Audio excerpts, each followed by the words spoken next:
Hey everyone, welcome back to GN campus. तो आज हम लोग करने वाले हैं एसकेएमयू दुमका के एईसी पेपर जो कि यूजी सेमेस्टर 4 जो आने वाले 25 मई को ये एग्जाम होगा फर्स्ट शिफ्ट में। तो उसका मैं सिलेबस बेस्ड क्या किया हूँ, इसका ऑब्जेक्टिव बना ये इसका नोट्स बनाया हूँ। ठीक है, ताकि आप लोग इसको अच्छी तरह से पढ़ ले और चाहे सब्जेक्टिव आए या ऑब्जेक्टिव आए। ठीक है, तो क्योंकि ये पिछली बार अ, ये ऐसी हिंदी को क्या कर दिया था, बोला था सब्जेक्ट ऑब्जेक्टिव लेकिन दे दिया था सब्जेक्टिव। तो कोई दिक्कत नहीं है, जो आएगा। ठीक है, तो इसको क्या कर लेंगे आप लोग, अच्छी तरह से सब्जेक्टिव क्वेश्चन यानी कि नोट्स में बना दिया हूं इसको। तो इसको अच्छी तरह से पढ़ लेंगे तो चाहे सब्जेक्टिव आए या कुछ भी आए आप लोग एकदम अच्छी तरह से कर लेंगे, क्योंकि मैं सारे का एक डेफिनेशन मैं यहाँ पर दे दिया हूँ, जो कि यूनिट 2 का ही है। ठीक है, यूनिट 2 का ये है आप लोगों का सिलेबस। ठीक है, सेमेस्टर 4 का। और ये एसी का है, ये एसी 3B का। ठीक है, सेमेस्टर 4 है। ठीक, तो मैं काफ़ी दिनों से मैं वीडियो नहीं बना पा रहा था, क्योंकि कुछ दिक्कतें होती है ताकि जो कि नहीं बना पाया। तो सबसे पहले यूनिट 2 का यानी कि इकाई 2 का सबसे पहला क्वेश्चन उसमें है संधि। ठीक है, तो संधि किसे कहते हैं कि जब दो वर्ण या शब्द आपस में मिलते हैं तो और उनके मेल से ध्वनि या अक्षर में परिवर्तन होता है, उसे संधि कहते हैं। ठीक है, यानी कि संधि का अर्थ क्या होता है, संधि का अर्थ एक मोटा मोटी समझ लीजिए कि ये मेल होता है। तो क्या होगा, मेल। ठीक है, जैसे कि यहाँ उदाहरण में देख लीजिए, जैसे राम प्लस ईश्वर, तो दोनों का अगर जोड़ेंगे यहाँ तो क्या हो जाएगा, ये रामेश्वर। ठीक है, उसी तरह से यहाँ विद्या प्लस आलय, तो क्या हो जाएगा, विद्यालय। क्या हो जाएगा, यहाँ पर विद्यालय हो जाएगा। ठीक है तो अब संधि के प्रकार। ठीक है, अब इसका कितना प्रकार होता है देख लेते हैं कि स्वर संधि होता है। ठीक है, तो सबसे पहले इसका हम लोग डेफिनेशन और उदाहरण में देख लेते हैं। तो जब दो स्वरों के मिलन मतलब मिलने से परिवर्तन होता है, उसे स्वर संधि कहते हैं। क्या कहते हैं, जब दो स्वरों के मिलने से परिवर्तन होता है, क्या होता है, परिवर्तन होता है, तो उसे स्वर संधि कहते हैं। किनको, दो स्वरों का, ध्यान देंगे इसको। तो और इसका उदाहरण जैसे देख लीजिए यहीं पे, तो विद्या प्लस आलय, तो ये विद्यालय हो गया, क्योंकि यहाँ पर। और ये वाला देख लेते हैं कि ये राजा प्लस इंद्र, तो क्या हो जाएगा, राजेंद्र। क्या हो जाएगा, राजेंद्र। अब दूसरा दूसरा इसका प्रकार देखते हैं संधि का। क्या है, व्यंजन संधि। क्या है, व्यंजन संधि। तो जब व्यंजनों के मेल से परिवर्तन होता है, उसे व्यंजन संधि कहते हैं। ठीक है, जब व्यंजनों के मेल से परिवर्तन होता है, तो देखिए व्यंजनों के मेल से परिवर्तन होता है, उसे व्यंजन संधि कहते हैं। ठीक है, जैसे उदाहरण हो गया सत्य प्लस जन, तो क्या हो जाएगा, सतजन। ठीक है, सत्य प्लस जन, सज्जन। और तीसरा विसर्ग संधि। क्या है, तीसरा है विसर्ग संधि। तो विसर्ग संधि का यहाँ परिभाषा नीचे में है। जब विसर्ग यानी कि जैसे ये देखे होंगे आप लोग इस तरह का, जैसे यहाँ पे दो दो में लिखा हुआ है, दम दम हर्षऊ, इसमें लिखा हुआ है, इसको क्या बोलते हैं ना, विसर्ग बोलते हैं। तो जब विसर्ग के बाद आने वाले वर्ण के कारण परिवर्तन हो, उसे विसर्ग संधि कहते हैं। जैसे उदाहरण में द में हर्षऊ विसर्ग प्लस ख, इसको हम लोग क्या बोलते हैं, दुख बोलते हैं। तो दुख हम लोग इस तरह लिखते हैं। ठीक है, तो ये हो गया तीनों, क्या है, संधि का प्रकार हो गया। ठीक है, अब हम लोग दूसरे उसका सिलेबस के अनुसार दूसरा में जाते हैं। क्या है, वो है समास। तो ये सब बहुत इंपॉर्टेंट है, अगर ये सब वो कर लेंगे तो एकदम बेहतरीन लिख के आएंगे आप लोग। ठीक है, तो समास किसे कहते हैं, समास यानी कि इसका परिभाषा, दो या दो से अधिक शब्दों को मिलाकर छोटे रूप में लिखना समास कहलाता है। देखिए, दो या दो से अधिक शब्दों को मिलाकर छोटे रूप में लिखना समास कहलाता है। उदाहरण में जैसे कि राजा का पुत्र, राजपुत्र, यानी देखिए राजा प्लस पुत्र दोनों को मिलाएं तब ये क्या बना, एक वर्ड बना, तो इसको क्या बोलेंगे, एक छोटा रूप बना, तो इसी को कहते हैं समास। ठीक है, जैसे ग्राम को जाने वाला, ग्राम गामी, क्या हो जाएगा, ग्राम गामी, तो ये हो जाएगा इसका इस तरह का समास। अब समास का प्रकार देख लेते हैं। तत्पुरुष समास होता है सबसे पहला नंबर, तो जिस समास में दूसरा पद प्रधान होता है उसे तत्पुरुष समास कहते हैं। जैसे उदाहरण में राजपुत्र, तो राज का पुत्र, सॉरी राजा का पुत्र, तो ये हो गया राजपुत्र। देखिए इस तरह का। और एग्जाम अगर मान लीजिए सब्जेक्टिव आ गया, ठीक है, उम्मीद तो नहीं है ये ऑब्जेक्टिव ही आएगा, लेकिन क्या क्या भरोसा, क्योंकि पिछले बार हम देखे थे कि पिछले बार में सब्जेक्टिव भी दे दिया था हिंदी, बाकी सबका ऑब्जेक्टिव था, लेकिन हिंदी का ही पेपर सब्जेक्टिव दे दिया था। ठीक है, तो अब देखते हैं कि 2 नंबर में द्विंद समास।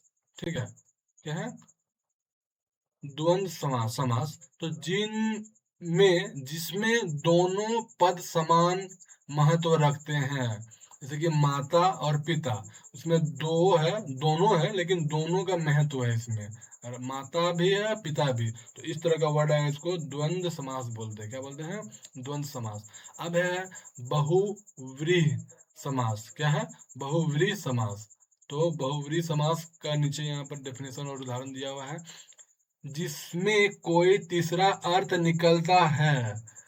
समझे, इसमें क्या है, बहुव्रीहि समास में जिसमें तीसरा अर्थ निकलता है, यानी कि दो को शब्द का मिलन होगा, लेकिन उसमें तीसरा जो इसका अर्थ क्या हो जाएगा, तीसरा अलग हो जाएगा। ठीक है, जैसे देखिए जैसे नील प्लस कंठ लिखेंगे अगर, तो नीलकंठ हुआ, तो नीलकंठ को देखिए दूसरा इसका अर्थ निकल गया, क्या है, शिव हो बोलते हैं, नीलकंठ शिव। अब आते हैं चौथा इसका समास का प्रकार में, तो कर्मधारय समास, जिसमें विशेषण और विशेष्य का संबंध हो उसे कर्मधारय समास कहते हैं। जैसे कि यहाँ पर महापुरुष, ठीक है, कितना, ये महापुरुष, ये हो गया कर्मधारय समास। ठीक है, अब आते हैं क्वेश्चन, इसका प्रकार नंबर 5वां में, तो अव्ययी भाव समास।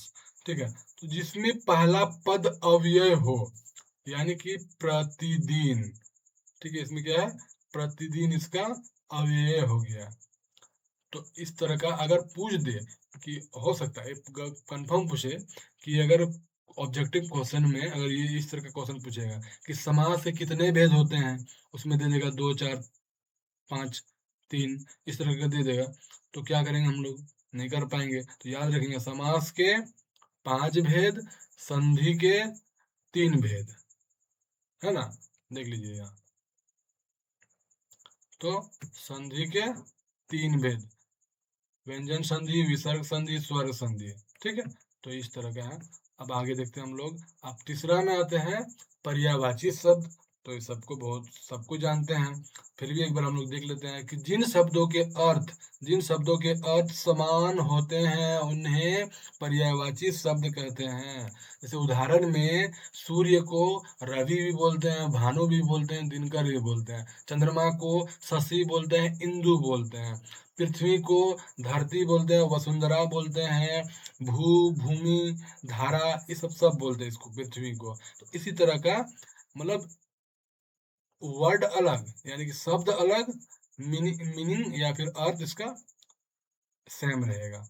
ठीक है, तो ये हुआ हम लोग का पर्यायवाची शब्द। अब आते हैं विपरार्थक, मतलब कि विपरार्थक शब्द।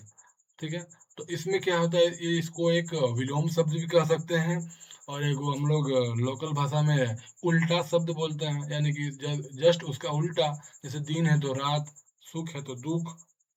ठीक है, तो जिन इसका परिभाषा देख लेते हैं, किसका, विपरीतार्थक शब्द का। तो जिन शब्दों के अर्थ एक दूसरे के विपरीत हो उसे विपरीतार्थक शब्द कहते हैं। जैसे कि शब्द इसका इधर विपरीत है, जैसे कि दिन का हो गया रात, सुख का हो गया दुख, अच्छा का हो गया बुरा, ठीक है, सत्य क्या हो गया असत्य। अब आते हैं तत्सम शब्द, जो कि ये सिलेबस के अनुसार है, ठीक है, इसको बहुत अच्छे से कर लेंगे। तत्सम शब्द परिभाषा, जो शब्द संस्कृत भाषा से बिना बदले हिंदी में आए हैं उन्हें तत्सम शब्द कहते हैं। ठीक है, तत्सम शब्द किसे कहते हैं, जो शब्द संस्कृत भाषा से बिना बदले हिंदी में आए हैं उन्हें तत्सम शब्द कहते हैं। जैसे अग्नि, सूर्य हो गया, कर्म हो गया, पुस्तक, सब यह सब संस्कृत शब्द है और हिंदी में भी हम लोग इसको बिना बदले हम लोग यूज करते हैं, है ना। मतलब देखिए सूर्य है, ये है पुस्तक है, ठीक है। तो अब आता है तद्भव। तद्भव शब्द यानी कि जो शब्द संस्कृत से बदलकर हिंदी में प्रचलित हुए हैं उसे तद्भव शब्द कहते हैं। जैसे कि यहाँ ये हुआ तत्सम और इधर तद्भव, ठीक है, ये तद्भव हुआ। यानी कि अग्नि तो क्या है, वर्ड है, संस्कृत वर्ड है, लेकिन इसका आग क्या हो गया, इसका तद्भव शब्द, ठीक है। जैसे कि हिंदी में हम लोग आग, अग्नि को आग बोलते हैं, दंत को हिंदी में दांत बोलते हैं, मुख मुंह को मुंह बोलते हैं, ठीक है। तो ये है हम लोग का, इस तरह का आएगा तो तद्भव शब्द कहते हैं, ठीक है।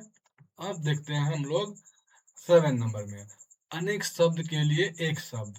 तो ये भी जानते हैं हम लोग कि कोई शब्दों के स्थान पर एक शब्द का प्रयोग करना अनेक शब्द के लिए एक शब्द कहलाता है। तो जैसे कि यहाँ पर जो कभी ना मरे, देखिए कितना सारा वर्ड है इसमें, ठीक है, कितना सारा शब्द है, लेकिन हम लोग क्या बोलेंगे उसको एक वर्ड में, एक शब्द में, अमर।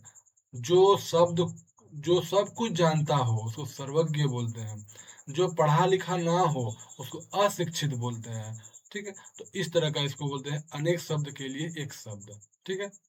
अब आते हैं 8वां नंबर में, श्रुति सम भिन्नार्थक शब्द, ठीक है। तो देखिए इसमें क्या है, इसका परिभाषा, यानी कि श्रुति सम, यानी कि जो शब्द सुनने में समान लगते हैं लेकिन उनके अर्थ अलग अलग होते हैं उन्हें श्रुति सम भिन्नार्थक शब्द कहते हैं, ठीक है।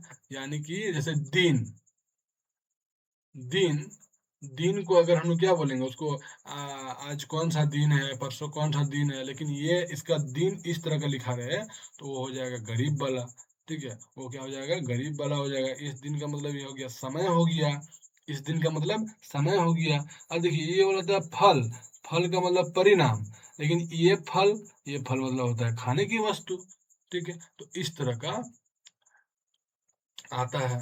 अब आते हैं संवाद लेखन में। तो संवाद लेखन का परिभाषा ये है, जब दो या दो से अधिक व्यक्तियों के बीच होने वाली बातचीत को संवाद कहते हैं, है ना। तो इसको क्या बोलते हैं, संवाद कहते हैं। अब इसमें देख लेते हैं कि ऑब्जेक्टिव क्वेश्चन में भी ये सब भी आता है कि संवाद लिखने का विशेषताएं क्या होती है उसका। तो इस तरह का होता है कि भाषा सरल होनी चाहिए, प्रश्न उत्तर शैली होनी चाहिए, ठीक है, और संवाद छोटा और स्पष्ट होना चाहिए, ठीक है, संवाद छोटा और स्पष्ट होना चाहिए। जैसे उदाहरण में देख लेते हैं, जैसे शिक्षक और विद्यार्थी के बीच संवाद हो रहा है, ठीक है, यानी कि बातचीत हो रहा है। तो विद्यार्थी बोलता है सर परीक्षा कब होगी, एक क्वेश्चन पूछा, है ना, विद्यार्थी। तो अब शिक्षक क्या बोलता है, अगले महीना परीक्षा होगी। विद्यार्थी फिर पूछता है तैयारी कैसे करे, तो शिक्षक फिर बोलते हैं नियमित पढ़ाई करें और नोट्स बनाएं। तो ये क्या हो गया, ये संवाद हुआ एक शिक्षक और विद्यार्थी के बीच में। अब आते हैं हम लोग 10 नंबर में, जो कि सिलेबस में ही है, ठीक है। एक बार सिलेबस को ध्यान से देखेंगे तो यही सब है, तो इसी से ही ऑब्जेक्टिव क्वेश्चन बनते हैं। अगर बनाएंगे तो अच्छी बात है, ऑब्जेक्टिव भी आना चाहिए, ठीक है, जो कि 50 वो ऑब्जेक्टिव रहेंगे, 50 मार्क्स का। अब देखते हैं कार्यालयों में, मतलब कार्यालयों में कार्यालयों और सरकारी कार्यों में प्रयुक्त हिंदी को कार्यालयी हिंदी कहते हैं।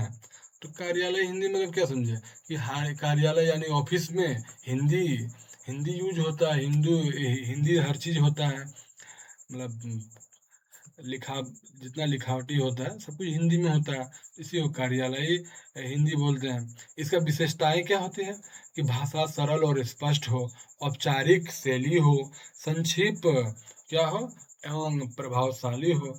ठीक है, तो इस तरह अब आते हैं हम लोग पत्र लेखन पर। क्या है? पत्र लेखन पर। तो पत्र लेखन का परिभाषा है किसी व्यक्ति या संस्था को लिखित रूप में संदेश भेजना पत्र लेखन कहलाता है। ठीक है, तो किसी को अगर हम लोग व्यक्ति या संस्था को यानी कि स्कूल कॉलेज कुछ भी चीज को तो उसको बोलते हैं संस्था। तो लिखित में रूप में संदेश भेजना भेजना क्या कहते हैं? पत्र लेखन कहते हैं। ठीक है, तो पत्र के प्रकार होता है औपचारिक पत्र। क्या होता है? औपचारिक पत्र यानी कि सरकारी या कार्यालयी कार्य के लिए लिखा जाता है, उसको औपचारिक बोलते हैं। और अनौपचारिक पत्र क्या बोलते हैं? मित्रों और रिश्तेदारों को लिखा जाता है, इसको अनौपचारिक बोलते हैं। और आवेदन यानी कि बोलते हैं हम लोग एप्लीकेशन, इसको आवेदन पत्र बोलते हैं, यानी किसी कार्य हेतु प्रार्थना के लिए करने के लिए लिखा जाता है।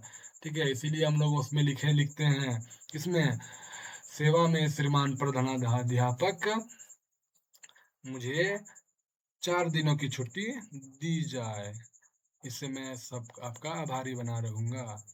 तो इस तरह का हम लोग लिखते हैं ना, तो उसी को क्या बोलते हैं? एप्लीकेशन यानी कि आवेदन पत्र। तो चलिए दोस्तों, थैंक यू। ठीक है, वीडियो को लास्ट तक देखने के लिए। और अगर आपको फ्रूटफुल लगा हो इस वीडियो से ये वीडियो, ठीक है, तो लाइक सब्सक्राइब और कमेंट शेयर सब करें, अपने दोस्तों को भी भेज दे कि उसका भी भला हो जाए। ठीक है, आपका एक शेयर यानी कि अपना दोस्तों को भलाई। ठीक है, और कोई इसमें ज़्यादा बड़ी बात है नहीं कि लाइक करने से आपको कुछ जाएगा। ठीक है, थैंक यू।